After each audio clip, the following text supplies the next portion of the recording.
Olá, estamos começando aqui mais um programa da Juventude Revolucionária aqui na Causa Operária TV. Eu sou o João Pimenta e hoje me acompanhando aqui meus companheiros de bancada estão o companheiro Pedro Burlamarque, direto do Distrito Federal. Como vai, companheiro Pedro? E o companheiro Vinícius Rodrigues, da cidade maravilhosa do Rio de Janeiro, também aqui, para discutir os mais variados temas que nós temos sobre o problema do movimento estudantil e da luta da juventude. Bem, antes da gente começar, né, queria dar aquele aviso para todos os companheiros. Começando aqui, lembrando que hoje você já assistiu aí o Rádio Peão, o Reunião de Pauta e todo o Panorama Brasil e vários outros programas aqui na nossa grade 24 horas da Causa Operária TV. Então, eu queria lembrar isso daí para você. Lembrar também que você que está acompanhando a gente acabou de começar o vídeo, mas não esquece de curtir e compartilhar esse vídeo, de se tornar membro do canal apertando o botão Torne-se Membro. E é claro, né, queria também dar aquele aviso, a CELTV tem um novo site em celtv.com.br, lá você pode achar todo o nosso acervo. E também, é claro, você pode aí ativar um serviço de notificações para receber uma notificação toda vez que a gente mandar um programa pro ar. Bem, além disso, é claro, né, já vamos entrando aqui na pauta, queria passar a bola para o companheiro Vinícius para falar aqui sobre o problema da reabertura das escolas em São Paulo, em que o governo João Dória e o governo Bruno Covas estão preparando um verdadeiro genocídio da população paulista e, é claro, principalmente do movimento secundarista, que vai pagar o preço mais alto por ser trancado aí numa sala de aula sem condições de ter aula e correndo risco de vida por conta da pandemia do novo coronavírus. Bem, passa a bola aí para o companheiro Vinícius Rodrigues. Bom, boa tarde a todos, né? Aqui é o Vinícius, diretamente do Rio de Janeiro. A situação aqui no Rio é semelhante à situação de São Paulo, então acho que eu tenho até afinidade aí para comentar o que está acontecendo no estado de São Paulo. O que aconteceu foi que foi imposta aí a reabertura das escolas, não todas, né? Mas a esmagadora maioria, em tese, deveria retornar. E o que acontece é que a população espontaneamente resiste aí sem uma organização própria que seria aí, de fato o necessário para impedir essa reabertura, mas de uma forma quase que espontânea resiste a essa política genocida dos governos do PSDB de reabrir as escolas. Então você vê que a grande maioria das escolas não chega nem ter alunos, né, frequentando as salas de aula, que é parecido com o que acontece aqui no Rio de Janeiro também, né? A gente tem até uma dificuldade aqui, quando a gente voltou, a gente viu que de fato iam se reabrir as escolas, nós fizemos nós estamos organizando um boletim, né? Boletins, panfletos, né, para distribuir para os alunos, e fomos correr atrás de escolas para fazer a nossa atividade, para tentar organizar a luta contra a volta às aulas. E foi até uma situação meio complicada, porque de fato não abrir, né, a resistência é tão grande que você não consegue nem achar uma escola com muitas pessoas aberta. Né? A maior parte das escolas não aparece ninguém, ou aparece pouquíssimas pessoas. Os professores em greve devido a uma. Agora um pouco sobre a situação no Rio de Janeiro, né? Estava conversando com os professores, devido à desorganização aí do sindicato quanto a volta às aulas, não tem uma divulgação muito forte das escolas que estão reabertas, mas a gente sabe que são poucas e que é até difícil você encontrar os estudantes. Eu não sei depois se o João quiser comentar, né? Mas aqui no Rio de Janeiro você anda pelas ruas e você não vê aquele tradicional uniforme das escolas estaduais e municipais, você não vê como antigamente, né? Que era uma coisa totalmente presente no cotidiano do dia a dia. Você vê os estudantes andando pelas ruas. Então você vê que tem uma enorme resistência da população contra a volta às aulas, né? E aí também tem umas coisas que são óbvias, né? Mas a gente pode até relatar, né, que o estudo divulgado pelo um grupo interdisciplinar sobre o Covid-19 na rede de escolas públicas e universidades concluiu que tem uma enorme resistência da população. Estou me ouvindo aqui. Não sei se os companheiros puderem fechar o microfone. Mas esse estudo concluiu que mesmo com todos os protocolos, isso não vai servir para nada para segurar o Covid, né? Que é evidente, né? Porque Aqui no Rio de Janeiro o protocolo foi botar um álcool já no primeiro andar e era isso, basicamente. Botar uma latinha de álcool gel no primeiro andar. A gente sabe que os protocolos aí ao redor do Brasil são essas coisas aí que são completamente incompletos e a gente sabe que eles não seriam nem cumpridos devido a total desmonte da rede de ensino público no Brasil. Então, a população conhecendo a sua própria situação, né, de como são as escolas, nem chega a mandar seus filhos, né? Ninguém vai nem com uma pequena abertura, como tentaram, né, de atividades extracurriculares, poucas atividades, 2 dias por semana. Nem assim está se conseguindo impor essa volta às aulas na população de São Paulo, como eu falei do Rio de Janeiro, e isso deve ser o caso em muitos estados onde a situação do Covid é terrível, né? Então, temos essa resistência espontânea e a gente sabe que a população aí está à espera de uma solução aí para o coronavírus, para uma vacina geral, para de fato mandar seus filhos novamente a estudar, que é o que a maior parte da população quer, né? Um estudo real e não um ensino à distância que, além de ser uma destruição da educação, né? Um projeto de destruição da educação, na prática também não serve para nada e ninguém consegue fazer esse ensino à distância. Então você vê que a população quer aí uma solução para a questão de saúde, para de fato mandar seus filhos para voltarem aos estudos quando for possível. É isso. Bem, acho que nós temos que emendar, né, que o prefeito Bruno Covas, que está realizando aí a volta às aulas no município de São Paulo, ele tem adotado, por conta da campanha eleitoral, uma política de evitar de desfalar no assunto. Simplesmente ele não quer falar que as aulas vão voltar, mas a verdade é que, passado o dia 29 de novembro, dia das eleições, nós vamos ter aí uma política que ele vai descarregar o peso todo da crise do coronavírus em cima do movimento estudantil. Fazer aí os estudantes pagarem com as suas próprias vidas pela recuperação da economia. A gente colocou várias vezes que o problema da volta às aulas está muito ligado com a recuperação econômica e com os interesses aí dos grandes capitalistas nisso. E eu acho que essa é uma coisa que nós temos que deixar claro para todos que estão acompanhando. A volta às aulas é uma política aí golpista e que efetivamente simplesmente se tem a ver com uma coisa. Os golpistas e a política neoliberal cruel que eles adotaram não querem abrir os bolsos para sustentar a economia enquanto o comércio está parado. Porque tem muito pequeno negócio em São Paulo, pequenos comércios, mercadinho, bar, etc., que vai à falência durante o coronavírus porque não tem serviço. E agora eles querem provocar aí uma volta à economia funcionando sem a pandemia ter acabado. Importante lembrar também que a volta às aulas ela está acontecendo no momento que começa aí a segunda onda do coronavírus, se é que a gente pode chamar assim, porque muitos aí defendem que, inclusive, no Brasil, a segunda onda não existe porque a primeira nunca acabou. Mas, efetivamente, nós já temos aí uma situação em que já estamos voltando a recordes de mortos por conta do novo coronavírus aí nesse último período. Bem, não sei se o companheiro Pedro quer falar um pouco sobre esse caso, né? Bom, acho que é interessante notar sobre essa questão de organização espontânea, né, no sentido de que as pessoas não estão indo às aulas, né, por causa da situação que está posta aqui, que isso também se dá no próprio EAD, né, as pessoas quase que são forçadas a fazer uma greve, entre aspas, nesse sentido de que não existe condição para o cidadão acessar ali o ensino à distância, não existe uma estrutura montada para ele conseguir fazer isso daí. E aí a gente está tendo uns exemplos lá no DF, né?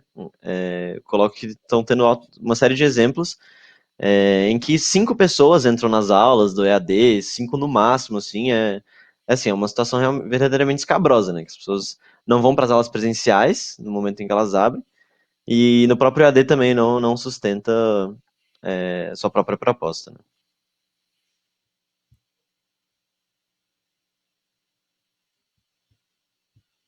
Perfeito, bem, temos aí esse caso, né? Eu já queria passar a bola aqui para o próprio Pedro para comentar um caso também que fala da volta às aulas nas escolas privadas, né? Elas receberam permissão para voltar às aulas e aí, quando foi constatado o óbvio, né, que voltaram-se às aulas, mas agora a gente não conseguiu realizar a principal questão, que era impedir o contágio dos estudantes, que começou a sair de forma desenfreada E quem que eles culparam? Isso daí o companheiro Pedro vai explicar pra gente. Bom, exatamente. A gente viu aí que no começo da proposta de reabertura das escolas, né? O que mais tinha era uma série de promessas de que seria algo organizado, de que seria algo que efetivamente conseguiria retomada das atividades presenciais nas escolas, quanto impedir aí um aumento do contágio. Nesse sentido, as instituições de ensino lançaram uma série de protocolos que fariam exatamente isso daí, né? Teriam um propósito de barrar aí o contágio por parte dos estudantes. E a gente vê que na própria rede pública de ensino, né, isso daí já de antemão é completamente absurdo. Exatamente porque não existe uma infraestrutura adequada para você conseguir possibilitar isso daí pelo sucateamento generalizado da educação pública, né? Finalmente tem escolas que não tem nem água para as pessoas utilizarem. Imagina um distanciamento social sério, ou até mesmo álcool em gel, máscara, esse tipo de equipamento essencial para conseguir barrar aí o contágio minimamente. A gente vê que nas escolas privadas, por mais que exista um investimento muito maior, é uma situação quase que inevitável, né? O contágio dos estudantes é quase que inevitável. A gente tem o exemplo aqui das escolas Graded School do Morumbi, a Gracinha e o Colégio São Luís, que reabriram as escolas, e agora estão tendo que voltar atrás, né? Exatamente por conta do aumento do contágio nos seus ambientes, dentro das próprias escolas. E aí, bom, a imprensa burguesa, né, seguindo a sua proposta de campanha política contra a juventude a favor da reabertura das escolas, obviamente não colocou que era um problema da própria condição da reabertura, né, do estágio que a gente está do contágio e da própria organização dentro das escolas, no que diz respeito a efetivamente cumprir com esses protocolos. De certo que não, ela foi exatamente culpou a própria juventude de ter aumentado esses contágios, né? Ou seja, é uma situação completamente absurda. A juventude ela já é obrigada a retornar às aulas presenciais mesmo em meio à pandemia, né? Como o companheiro João colocou, em uma, entre aspas, segunda onda de contágio do coronavírus. Já existe essa situação e, além disso, ela é culpada quando, inevitavelmente, os casos aumentam dentro das escolas particulares. É uma demagogia absurda que a imprensa burguesa e as próprias instituições de ensino estão fazendo com a juventude, que deixa muito claro qual que é o propósito de tudo isso, né? Afinal, acabar com a mobilização estudantil e, mais uma vez, impor aí a decisão das escolas sobre a própria juventude. Finalmente, você coloca que o jovem ele não tem responsabilidade, que ele não consegue decidir por ele mesmo, e abre espaço aí para uma decisão verdadeiramente autoritária por parte das direções, principalmente nas escolas particulares, né? Que a gente já sabe que o movimento estudantil é extremamente esmagado pelas direções, o que gera situações como isso daí. Não sei se os companheiros têm mais alguma coisa a adicionar.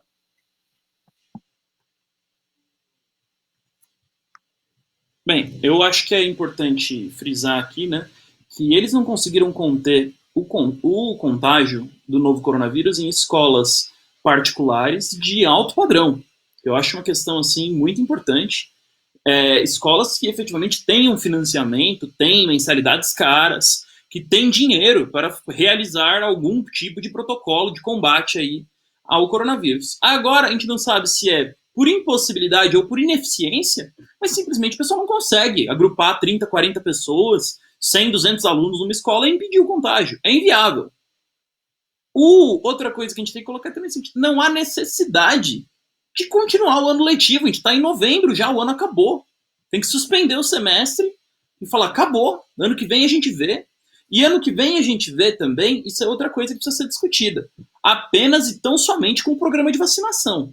As entidades aí dos governos federais estão colocando que a vacinação vai ocorrer necessariamente, pelo menos no começo a partir do primeiro trimestre. A data que eles dão é que no mais tardar seria março de 2021.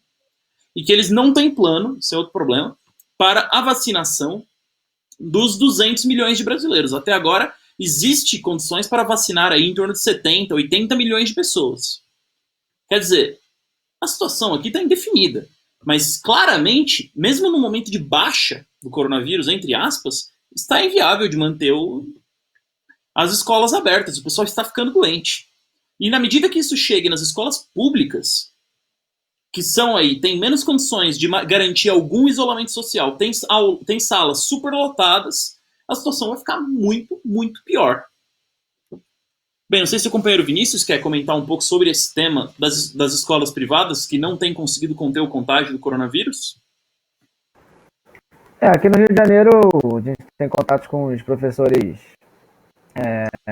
das escolas privadas, né, da militância mesmo, e a gente sabe que o sindicato dos professores, ele desistiu aí, fez algum tipo de acordo e aceitou muito facilmente a volta às aulas. O que acontece é o que acontece nos outros países e no Brasil, né?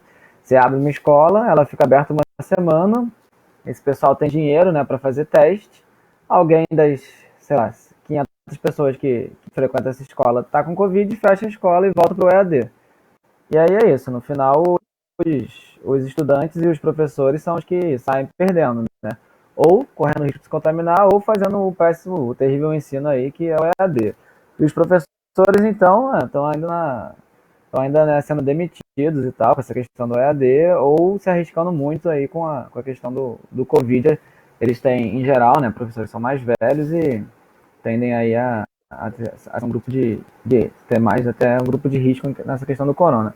Apesar de que a maior parte dos jovens mora também com pessoas mais velhas, né? Então essa questão aí da reabertura, se você parar para pensar, envolve quase, normalmente mais da metade da sociedade, né? Porque são 50 milhões de estudantes e isso daí, só na proximidade desses estudantes, deve ser quase a população inteira do Brasil aí que aumenta seu risco de contaminação.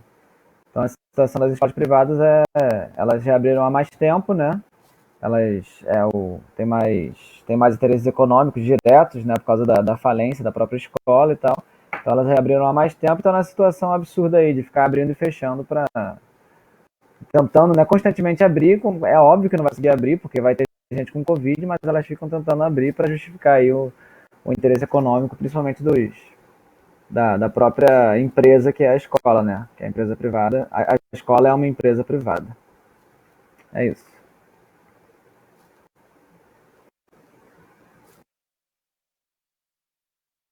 Hoje a bucha tá solta aqui no som, perdão, gente. É, eu queria comentar rapidamente, passar também para os companheiros ver o que eles acham.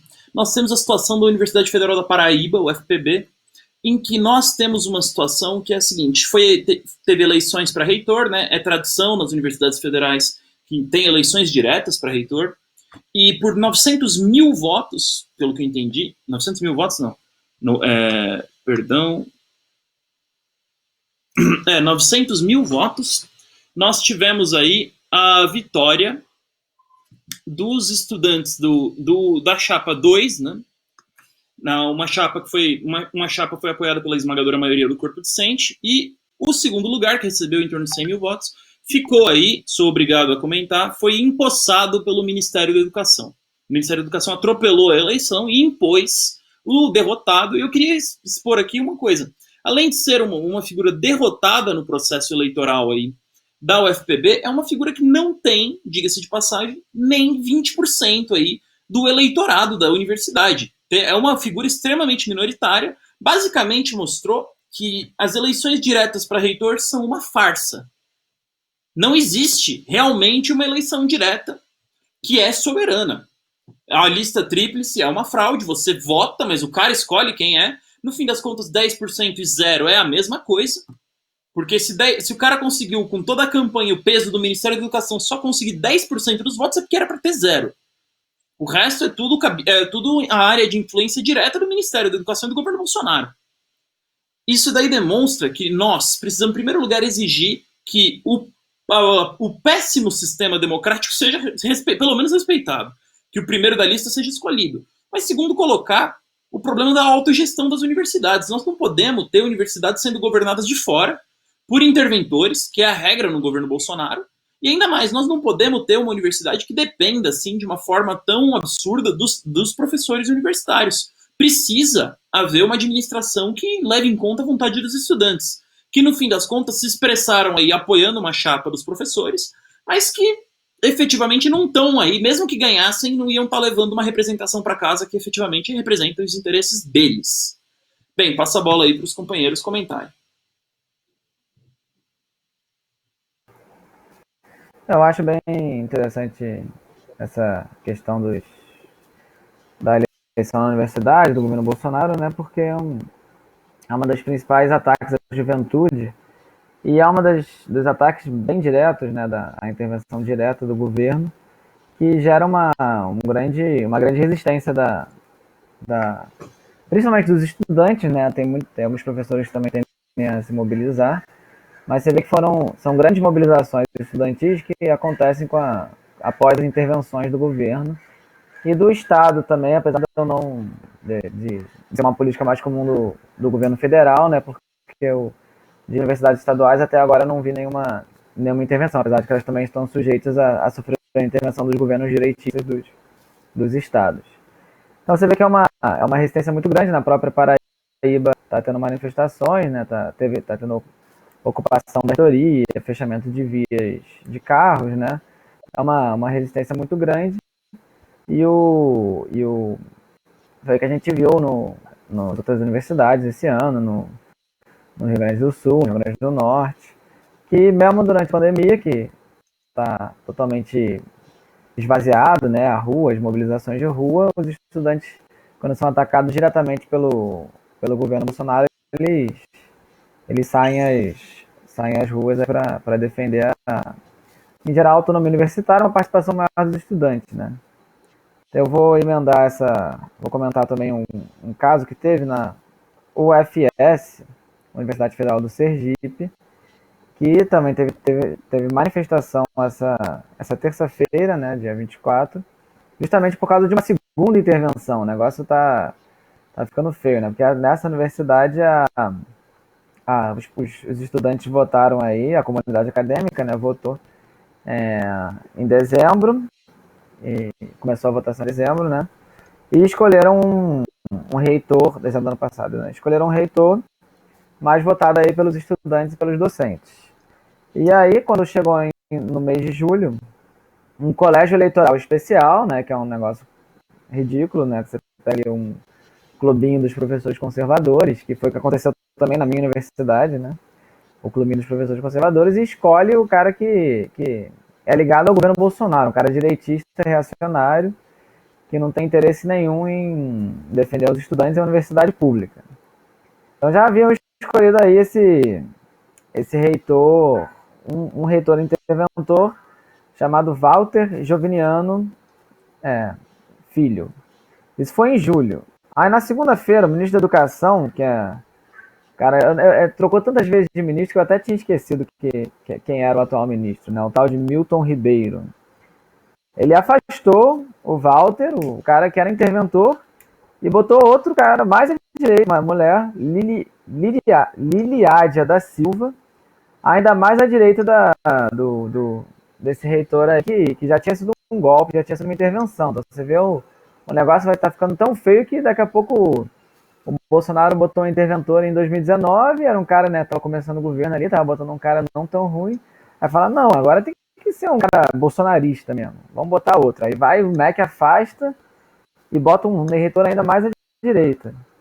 Então você vê que a situação tá ficando cada vez mais grave, né? Essas notícias de intervenções que eram relativamente incomum, a gente está vendo todo mês, todo programa a gente está falando, a gente não costumava ter a presença tão forte das intervenções, né, na nossa pauta desse programa, que mostra que está sendo uma coisa cada vez mais grave aí para voltar aí ao modelo da ditadura militar, né, que era zero democracia. Daqui a pouco os estudantes vão parar de acreditar na própria eleição e falar, o governo vai escolher mesmo, não tem nem essa eleição, é uma farsa completa. O negócio os estudantes se mobilizaram, né, e essa mobilização tem que aumentar, a gente tem que derrubar esses interventores, tem que fazer greve para acabar com essas intervenções e contar aí não só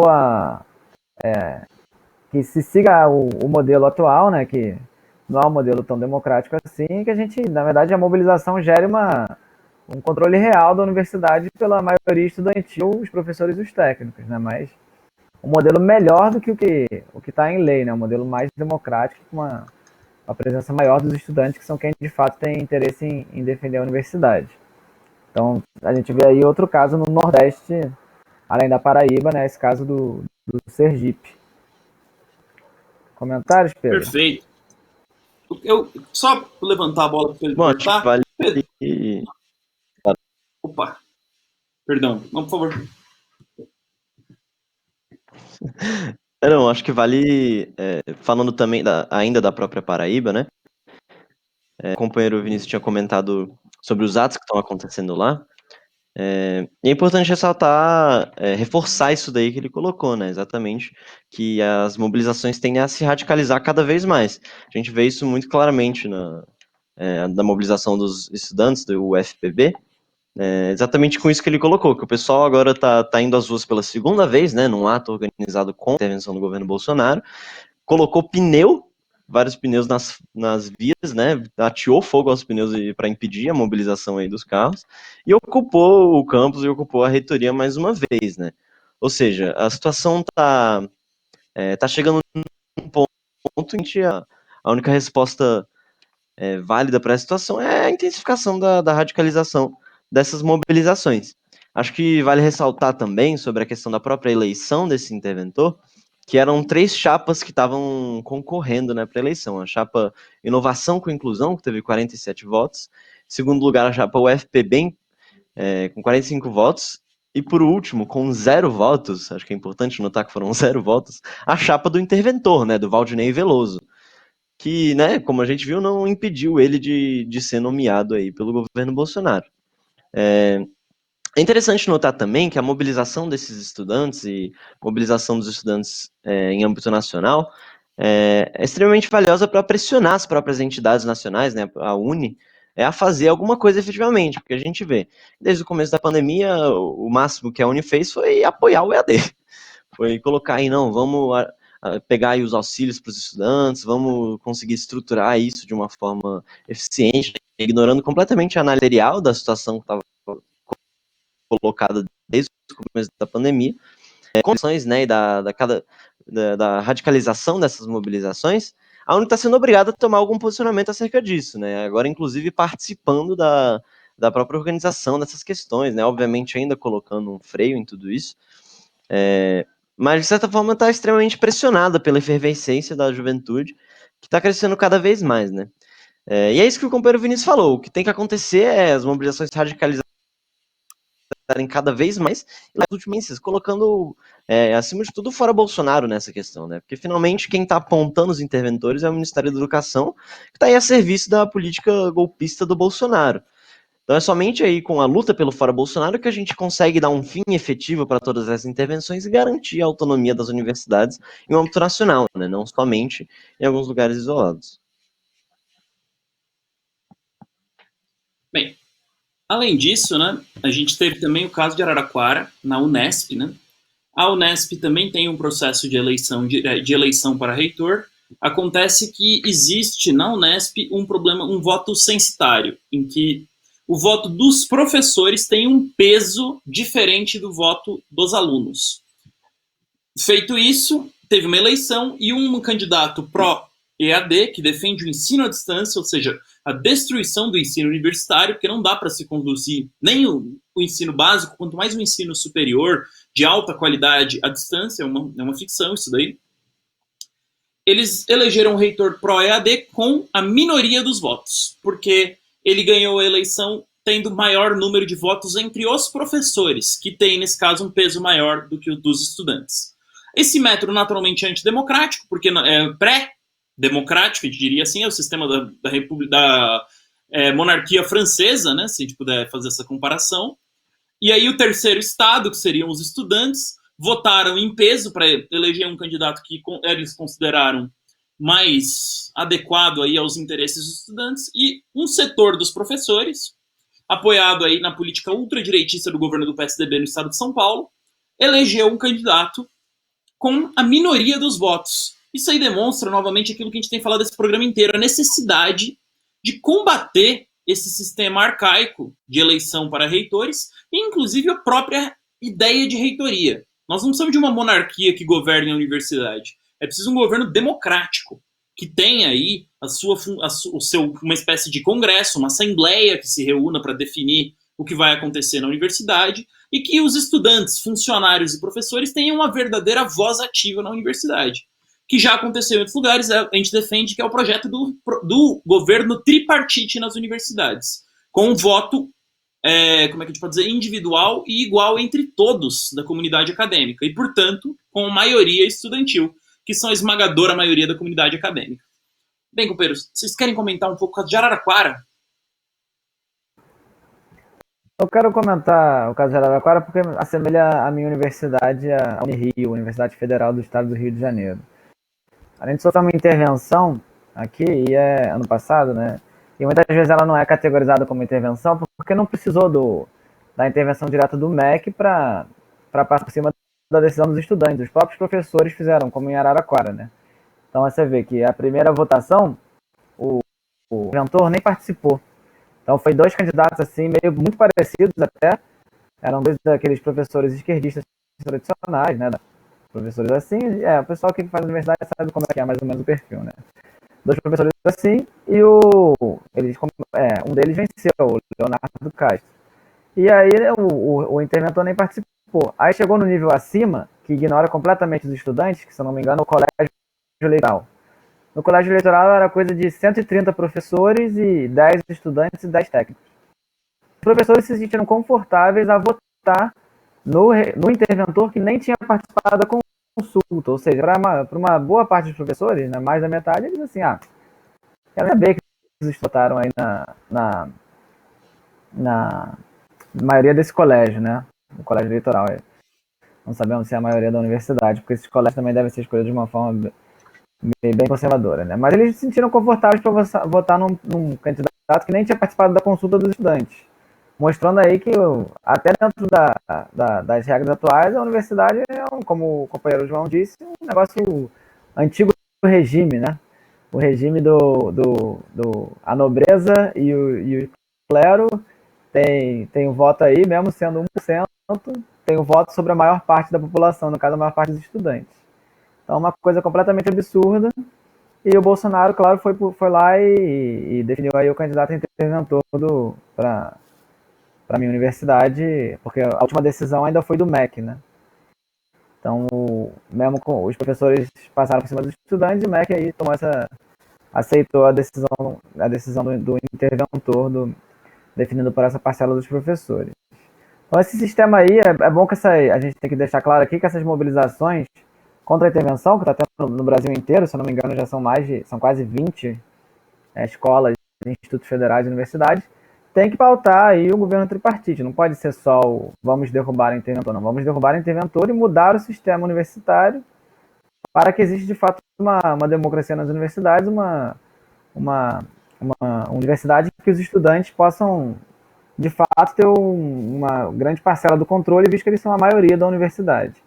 Acho que esse caso da Unesp aí, a Unesp, né, ele é bem interessante para deixar claro aí que, mesmo com um sistema que existe, que é um pouquinho mais democrático que o do Bolsonaro, não continua sendo uma coisa completamente atrasada e antidemocrática. Perfeito. E além disso, né, acho que é importante a gente já entrar no próximo tema, já vou levantar a bola para o Vinícius. Nós tivemos uma crise aí na USP, porque aparentemente a moradia universitária fica, o CRUSP, né, o conjunto residencial da USP, fica aí sem água e sem luz, e o dinheiro foi para onde, companheiro Vinícius? Foi parar numa festa o dinheiro. O tal do São Paulo Boat Show 2020. Eu não conheço, né? Não sei se depois se você quiser comentar se é uma festa famosa, alguma coisa assim, mas os estudantes do CRUSP ficaram revoltados com a situação.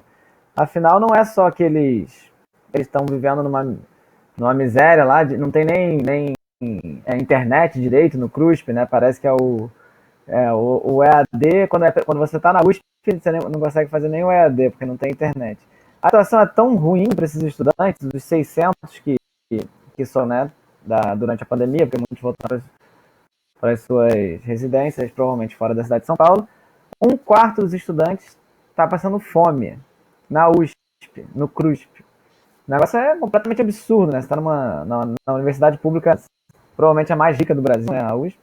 Você não consegue nem alimentar os estudantes, e os outros que não estão passando fome estão numa situação de completo descaso, aí, vivendo de uma forma desumana mesmo, né? E aí, nessa situação, tendo uma festa lá, A revolta veio de uma forma um tanto peculiar, mas é como se manifesta aí a luta de classe, né? Universidade pública não é playground de playboy. De fato, não dá para discordar da palavra de ordem dos moradores do CRUSP, né? Então eles se revoltaram e começaram a organizar uma manifestação lá no campus Butantã, se eu não me engano. Eu não conheço tão bem os campos da CRUSP. Nós temos até um vídeo aí, se a produção puder preparar o vídeo, porque essa manifestação foi reprimida pela polícia militar. Né, os estudantes ali que estão passando fome, estão vivendo uma condição de miséria, vão se manifestar e vai lá a PM fazer o trabalho dela, né, que é manter o povo nessa situação. O papel da PM é esse, manter o povo na miséria e na fome. Foram lá fazer o seu trabalho. Se a produção quiser puder passar o vídeo.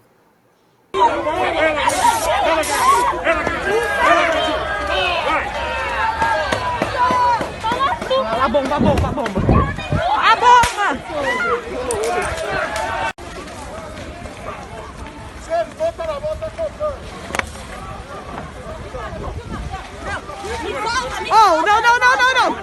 Oh, não, que é isso?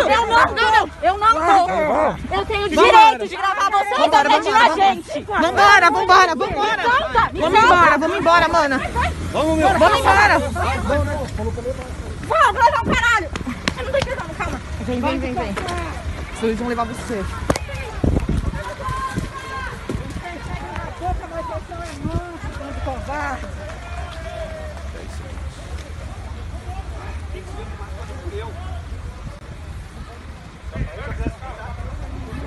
Só assim pra realizar evento pra burguês, né?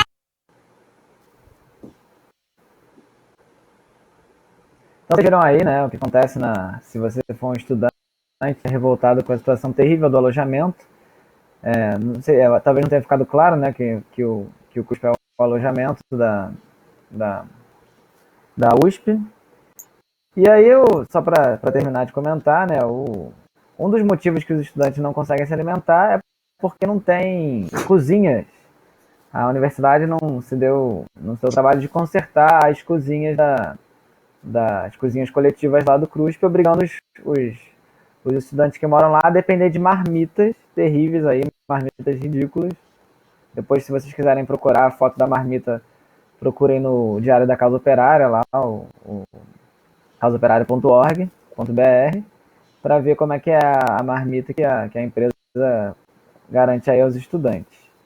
Então, está sendo já deliberada aí mais uma manifestação e vamos acompanhar a situação aí. Dessa vez a gente também estávamos aí esses últimos dias ocupados com a Conferência Nacional, as atividades do partido. Mas próxima manifestação vamos participar ativamente para protestar aí contra a destruição do alojamento da USP e as nossas pautas também, né, contra o ensino à distância e também contra o retorno híbrido, que é aí um prenúncio de volta às aulas presencial também para os cursos aí que eles estão interessados em manter a aula presencial. João, você tem comentários sobre esse caso da USP? Uhum. Primeiro, assim, como estudante da USP, eu queria falar que o São Paulo Boat Show não tem nada a ver com a universidade, simplesmente. Eu tive que pesquisar, porque eu realmente nunca tinha ouvido falar em todos esses anos de universidade. Eu fui olhar e falei, mas que diabos é isso daí? Aí eu fui, né, vou consultar aqui, vocês me perdoem, né?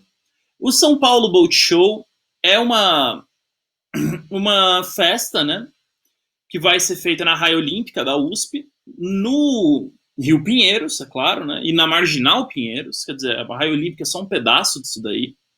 Lá várias empresas que têm muito a ver com a população brasileira, os estudantes da USP vão fazer exposições. Queria citar algumas delas aqui que vocês com certeza ouviram falar. A Jet Surf, Motorized Surfboards, a Malibu Boats, essa daqui que eu acho que é clássica, todo trabalhador já comprou alguma coisa na empresa Sheffer Yachts, e na Triton Yachts, e na Universo Yachts. O que é? A Mercedes-Benz também vai ter uma exposição e o Volvo Penta. Então, o que é o São Paulo Boat Show? É uma feira, né, especificamente, uma exposição de barcos, iates e outras embarcações de luxo para aí a população, a burguesia paulista, se divertir e ver aí o que eles vão comprar nesse verão aqui, enquanto, é claro, a população paulista passa fome no centro das cidades. As barracas aí fazem fileiras da quantidade de moradores de rua que estão efetivamente foram despejados de suas casas, perderam seus empregos durante a pandemia do novo coronavírus. O fato de que a USP ainda vai desembolsar algum dinheiro para fazer esse evento é uma coisa, assim, verdadeiramente criminosa. O companheiro falou que eles não consertam as cozinhas do CRUSP. O CRUSP efetivamente está abandonado. A reitoria faz anos já que não quer efetivamente que nada ali aconteça e quer tornar a moradia inabitável. Eles, inclusive, é importante dizer que o CRUSP é uma histórica luta dos estudantes da USP aí para conquistar essa moradia estudantil, por vários motivos. Primeiro, eles foram construídos como alojamentos para os Jogos Pan-Americanos, para os atletas de outros países e outras cidades virem participar dos Jogos. Foi construído dentro da cidade universitária, né? O campus Butantã da USP, que é gigantesco, tem várias, agrupa aí quase todos os prédios da Universidade de São Paulo. Só que, quando eles produziram um negócio dentro da cidade universitária e prometeram que, uma vez terminado, seria transformado numa moradia social para os estudantes que vêm de outros lugares e não têm onde morar, assim por diante. Como um programa de permanência aí que ajuda os estudantes a continuarem fazendo o curso. Acontece que, uma vez que os Jogos Pan-Americanos foram feitos, isso não aconteceu. Eles não entregaram a moradia para os estudantes tiveram que ocupar o CRUSP para efetivamente transformá-lo numa moradia. Depois de um tempo, a moradia começou a ser administrada pela reitoria, que está organizando desde então o desmonte da moradia. Eles roubaram 2 blocos já, o bloco K e o bloco L. Uma coisa importante, roubaram simplesmente para construir a sede da reitoria. Depois de sucessivas ocupações da reitoria, eles descobriram que o K e o L não eram bons blocos para ter a reitoria, porque era muito fácil de ocupar. Todo mundo já conhecia as plantas, era igual aos outros blocos, tudo. Então eles construíram uma outra reitoria fortificada, tudo para impedir a ocupação dos estudantes, e não devolveram os blocos K e L para moradia estudantil. Uma coisa assim que demonstra que a reitoria não quer que ninguém more ali. O fato de que eles não consertam as cozinhas me impressiona, porque eu tenho a impressão que foram eles, inclusive, que sabotaram o negócio. Eu não ficaria surpreso se o negócio simplesmente parou de funcionar por ação da reitoria. E para terminar essa obra, o Rives falou uma coisa que é verdade, não tem internet no CRUSP, nunca teve. É uma coisa assim, onde você não consegue mesmo ter uma internet lá dentro. E eu acho que tem que chegar uma coisa. Eu fico muito preocupado com essa refeição que eles estão dando. Porque se ela for da mesma qualidade do bandejão da USP que eles terceirizaram, a situação dos estudantes já beira aí, infelizmente, violação de direitos humanos. Porque viver daquilo ali não é normal, não deveria ser aceito em nenhum lugar do mundo, mas está sendo feito com os estudantes da USP. E quando eles vão protestar contra a festa aí da burguesia paulista às custas da moradia estudantil dos estudantes, eles são brutalmente reprimidos pela segurança privada e pública da burguesia, que é a Polícia Militar de São Paulo, que também agora está dentro dos campi da USP, realizando aí a repressão numa base diária. Então acho que é muito necessário organizar uma manifestação contra o desmonte do CRUSP, mas também contra a presença da polícia militar nos campi da universidade e contra a reitoria, que é governada pelo PSDB por reitores ultraconservadores desde que o mundo é mundo.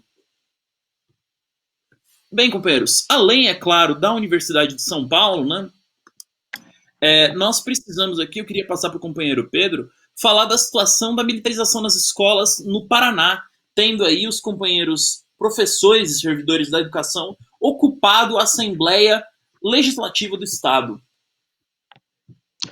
Bom, a gente já está noticiando aqui no nosso programa tem um tempo a progressão aí que está tendo a militarização das escolas lá no Paraná. Ratinho Júnior já abriu aí projeto para militarizar mais de 200 escolas, né? Eu não estou lembrado aí do número exato, mas se eu não me engano são em torno de 280 escolas que serão militarizadas, né, nesses próximos períodos. E a tendência é que isso continue, né, que aumente cada vez mais.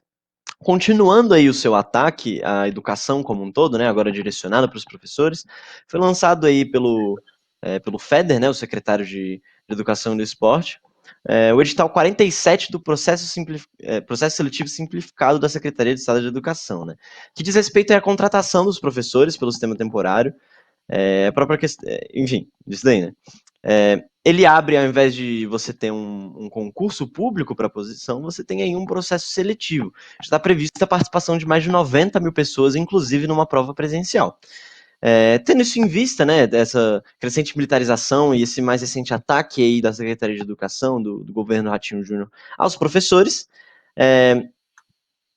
né, eles ocuparam em mais de 300 servidores públicos o hall da Assembleia Legislativa do Paraná, o ALEP, nessa última quarta-feira, no Centro Cívico de Curitiba, onde trabalham os deputados estaduais. Né? Dentre as reivindicações deles tem a própria revogação desse edital, a revogação da militarização das escolas estaduais paranenses, né? Pagamento de progressões, e também aí foi colocada a própria questão do Fora Feder, né? Vale ressaltar, né, que por mais que seja uma reivindicação importante nesse momento, ela tem que ser levada às próximas consequências. A própria questão de pautar o Fora Ratinho Júnior, né, que já é uma palavra de ordem bem esquisita, mas e a própria Fora Bolsonaro, né, as manifestações precisam se radicalizar cada vez mais e seguir aí o exemplo dos próprios estudantes, que com certeza estão fazendo uma pressão enorme sobre esse setor. Vale notar também que o caso da ocupação aí dos servidores públicos no Paraná se assemelha muito ao que aconteceu lá em Recife, né? A gente viu que os professores eles estavam organizando aí uma greve, né, em torno para parar a volta às aulas presenciais, que foi recebido aí pela administração do Paulo Câmara, né, em conjunto com a própria vice dele, que é do PCdoB, presidente nacional do PCdoB, e multou aí o sindicato dos professores, se eu não me engano, em R$100 mil por dia de paralisação. Nesse caso, foi colocado aí, deixa eu pegar a multa certinha, né, uma coisa de R$30 mil por ocupante por dia, caso desculpa o juiz Fábio Luiz, que determinou que os ocupassem. Então você vê que o regime político está se acirrando cada vez mais na luta aí contra a mobilização popular, que se radicaliza cada vez mais, né? Uma consequência natural aí do acirramento dessa luta no momento em que o governo precisa fazer alguma coisa para barrar essa tendência de luta da própria população. Então o que eles estão fazendo agora é, além de reprimir essas manifestações, né? Que nem a gente viu agora nesse próprio exemplo, São Paulo, a polícia avacalhando completamente a manifestação dos estudantes, eles também utilizam aí do próprio sistema jurídico para conseguir barrar isso daí, colocando essas multas absurdas em qualquer tentativa de mobilização contra os ataques que a educação pública, a juventude, os professores estão sofrendo de forma generalizada, principalmente agora, né? Os companheiros têm alguma coisa a comentar sobre esse caso? Sim, eu acho que eu queria pedir para você comentar também a política do governador do Paraná de demitir aí 30 mil funcionários da educação aí nesse próximo período, Pedro. Perdão, eu estava mutado aqui. Mas faz parte aí desse próprio edital, né, reivindicação dos professores, que diz respeito aí à questão desse processo seletivo. A gente vê que a crise chegou a um ponto que não basta só você atacar todos os direitos dos estudantes, os direitos dos professores, você precisa também demitir aí 30 mil funcionários públicos, e uma clara tentativa aí de redução de gastos por parte do Poder Estado, como também de sufocamento da própria mobilização dos estudantes, né, quer dizer, nesse caso dos servidores. Acho que vale ressaltar também que nessa própria ocupação, em meio a esse protesto, né, Hermes Leão, que é o presidente aí da APP Sindicato, ele foi apreendido pelos seguranças do local. Né? Obviamente que os servidores que estavam lá participando dessa manifestação conseguiram exigir sua soltura e finalmente soltar o Hermes, né, que já colocou que essas mobilizações vão se acirrar cada vez mais até que o governo atenda aí essas reivindicações dos professores. Perfeito. Bem, Vinícius, você quer emendar aqui o bloco paranaense? Sim, né? O Paraná tá aí. Parece que o governador Ratinho Júnior, o governador fascista, resolveu tirar esses últimos meses agora para destruir completamente a educação do Paraná, né? Ou, como a gente está vendo, fazer ela, transformar ela numa educação fascista por meio dessas militarizações. E a última notícia de ontem é que a Secretaria de Educação do governo, né, quer fechar 6 escolas. Então, vamos demitir 30 mil, fechar escolas que a gente não fechar, vamos botar militares para controlar aí os alunos, os professores por medidas militares. E aí nessa última notícia eles pretendem fechar 4 colégios estaduais e 2 centros de educação básica de jovens adultos, né? O EJA. Isso em Curitiba.